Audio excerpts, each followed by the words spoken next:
അയ്യോ അമ്മ, അച്ഛമ്മ, അയ്യോ അയ്യോ അമ്മ, അച്ഛമ്മ, അമ്മ എഴുന്നേക്കമ്മ, അച്ഛമ്മ എണീക്ക്. നീ പോയി അമ്മയുടെ ഫോൺ എടുത്ത് അച്ഛനെ വിളിക്കച്ചല്ലേ.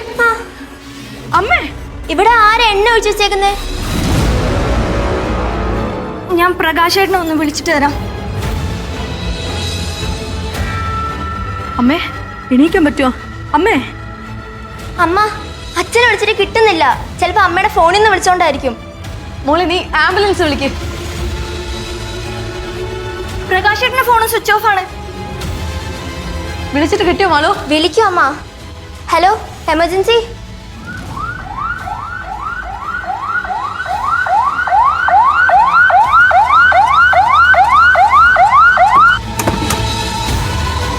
ആളെവിടെയാ? അകത്ത അങ്കിൾ.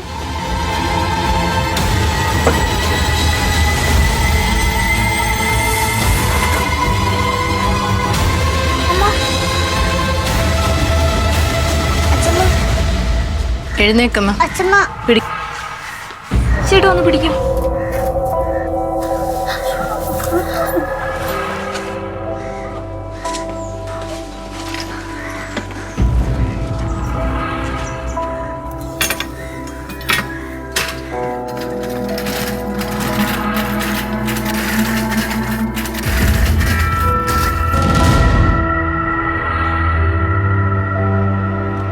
എന്തുപറ്റി? അച്ഛമ്മൊന്ന് വീണതാ. വീണെന്നാ? അച്ഛനെ വിളിച്ചിട്ട് കിട്ടിയില്ല കൊച്ചാ. അല്ല, ഞാൻ വിളിച്ചോളാം.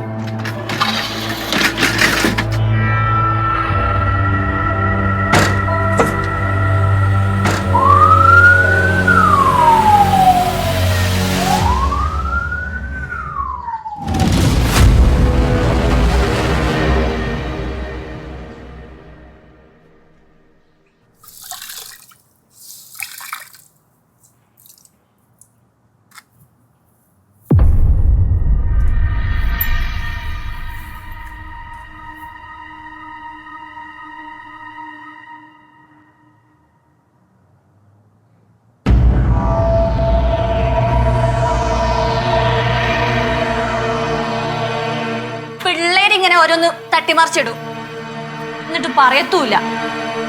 എന്തെങ്കിലും തട്ടിമറിച്ചാ പറയണ്ടേ ദേവു? ഞാനൊന്നുമല്ല. അല്ലേ തന്നെ ഞാനെന്തിനാ എണ്ണയൊക്കെ മറിച്ചിടുന്നേ? എന്തിനാ കുഞ്ഞമ്മ വെറുതെ ഇവിടെ തലയ്ക്ക് വെച്ച് വെക്കുന്നേ? ആരെ വീഴ്ത്താനാ ചെയ്തെന്ന് മനസ്സിലാക്കാനേ വലിയ ബുദ്ധിയൊന്നും വേണ്ട, കോമൺ സെൻസ് മതി. നീ പറഞ്ഞതിന്റെ അർത്ഥം എനിക്ക് മനസ്സിലായി. ഏട്ടത്തിയെ മറിച്ചിടാൻ വേണ്ടി ഞാൻ അറിഞ്ഞോട് ചെയ്തതാന്നല്ലേ നീ പറഞ്ഞത്? അതെ, അത് തന്നെയാ പറഞ്ഞത്. എന്റെ പൊന്നേട്ടത്തി, ഞാൻ അങ്ങനെ ചിന്തിച്ചിട്ട് പോലും ഇല്ല. കുഞ്ഞമ്മ എന്നോട് പറഞ്ഞില്ലേ അടുക്കളയെ വെച്ച് അമ്മയെ തള്ളിയിടുന്നു? അതൊക്കെ വാശിപ്പുറത്ത് ഓരോന്ന് പറയുന്നല്ലേ മാളു. എന്ന് പറഞ്ഞാൽ അതൊക്കെ ആരെങ്കിലും ചെയ്യുവോ? അത് നീ വിചാരിക്കുന്ന പോലെ ഒന്നും ആയിരിക്കില്ല മാളു. നീ ദേവുനെയും കൂട്ടി അപ്പുറത്തേക്ക് ചെല്ല്. തെന്നി വീഴരുത്. സൂക്ഷിച്ചിറങ്ങിപ്പോ. സൂക്ഷിച്ച്.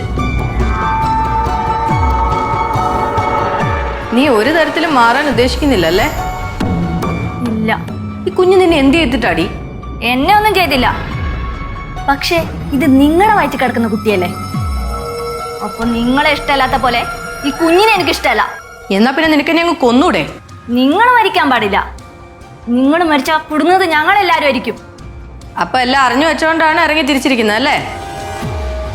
ആണെന്ന് കൂട്ടിക്കോ. നീ ഇപ്പൊ ശ്രമിച്ച പോലെ ഇനിയും ശ്രമിക്ക്.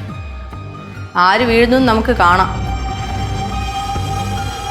തറയൊക്കെ നല്ലപോലെ തുടച്ചിട്ടോ, ഇല്ലേ നീ തന്നെ തെന്നി വീഴും. അറിയാലോ, നീ വീണ് കിടന്നാൽ നിന്നെ നോക്കാൻ ആരും കാണില്ല. അതുപോലെയാണല്ലോ ചെയ്തു കൂട്ടുന്നത്. അതുകൊണ്ട് വൃത്തിയായി കഴുകി തുടച്ചിടറി. എണ്ണ ഒഴിച്ചതിൻ്റെ ഒരു പാട് പോലും കാണരുത്.